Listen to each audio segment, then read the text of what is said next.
Hello, and welcome to Beering in Mind Beer Reviews. From today, we're going to start a series of 6 beers from one brewery, and that is one of the most well-known breweries in Japan, among Japanese craft beer breweries.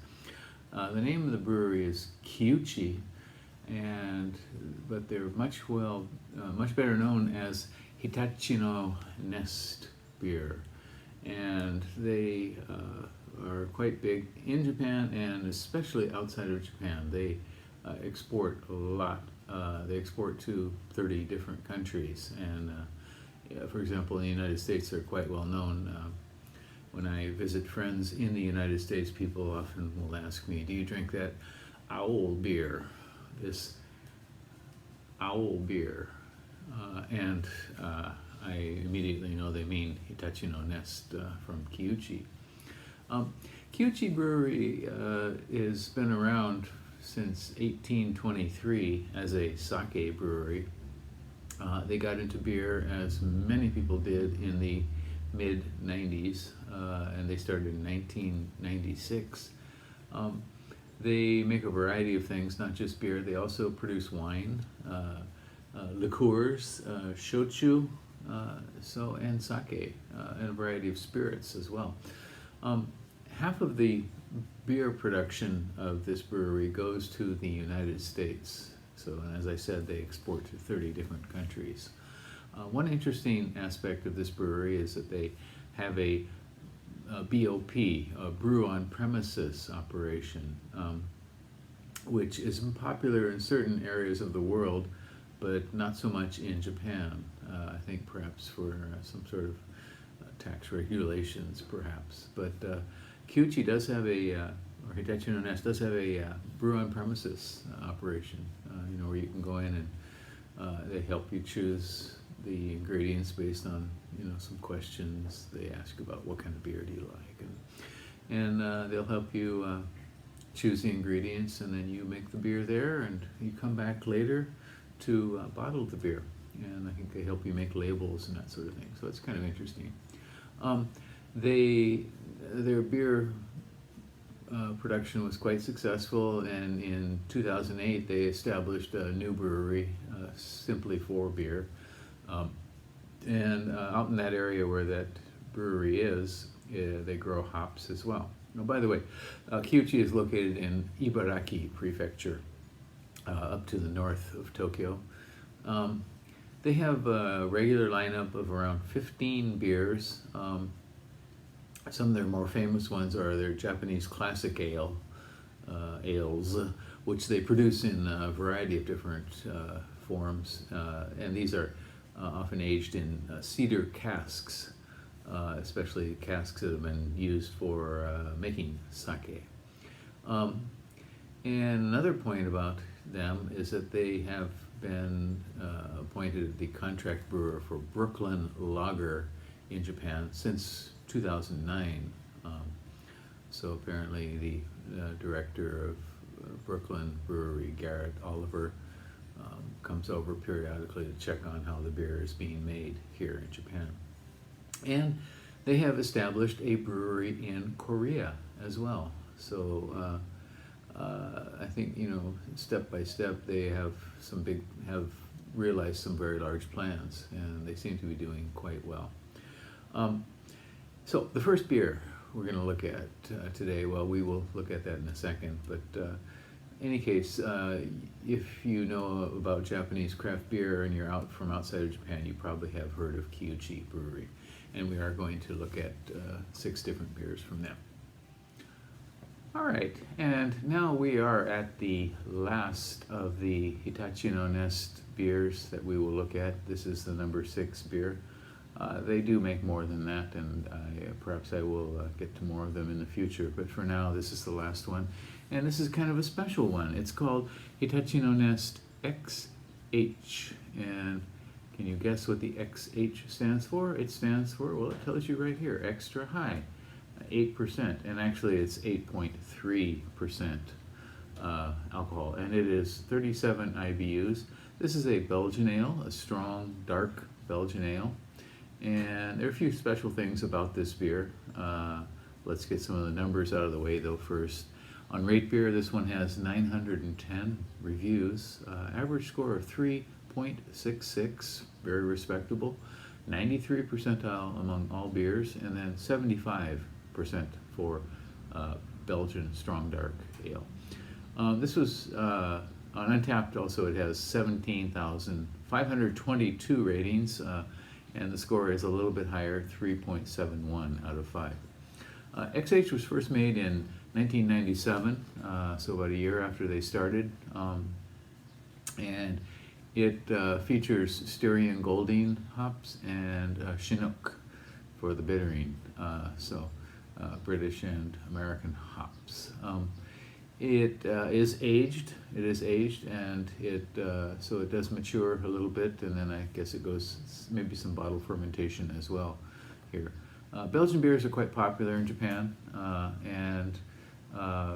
so for example in Tokyo there are over 30 bars that specialize in Belgian beer. In Osaka there are several as well, and in fact some liquor stores also specialize in Belgian beers. Japanese drinkers can be quite discerning, and they generally want the best, and these shops aim to do that by giving them some of the most interesting beers in the world. So it's matured. This is matured in shochu casks, and I'm not sure exactly how long it is matured, but I know that there's a special version that is sold in the U.S., in the United States, that you can get that is aged in oak casks for 6 months. So that might be an interesting one for you to try if you're in the U.S. Hitachino, of course, does export a lot of their beer, and you can find this one very, very easily in the U.S., I think. So I think we should give this one a go. Again, Hitachino Nest XH, and I haven't had this in quite a while. It used to be, when we found a bottle of this, it was really something special way back in the day. Or when you got it on tap in a beer bar.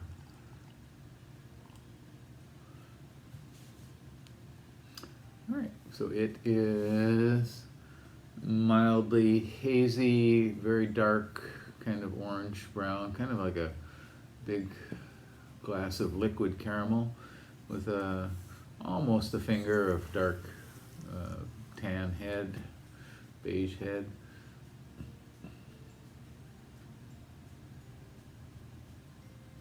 Okay, and turn around in the light and see what we get.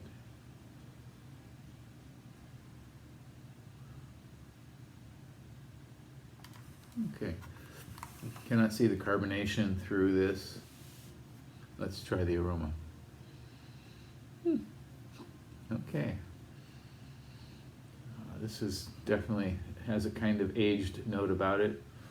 This bottle was bottled in December of 2019, and it has a shelf life of about 9 months, 10 months, which should be a little bit short for a Belgian dark, but in any case, the drink by is September of 2020, which is, we're now in almost in June. So I do get a lot of fumes from this. Something that does resemble non-beer alcohol, and I'm sure that's the shochu. Okay, so now with a swirl we're getting some dark fruitiness, something deeper and darker than maybe prunes or raisins. The alcohol is quite strong. Let's try the flavor.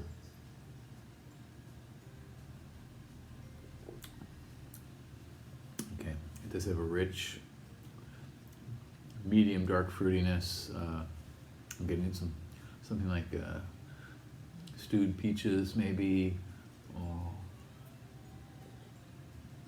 apricot, raisins.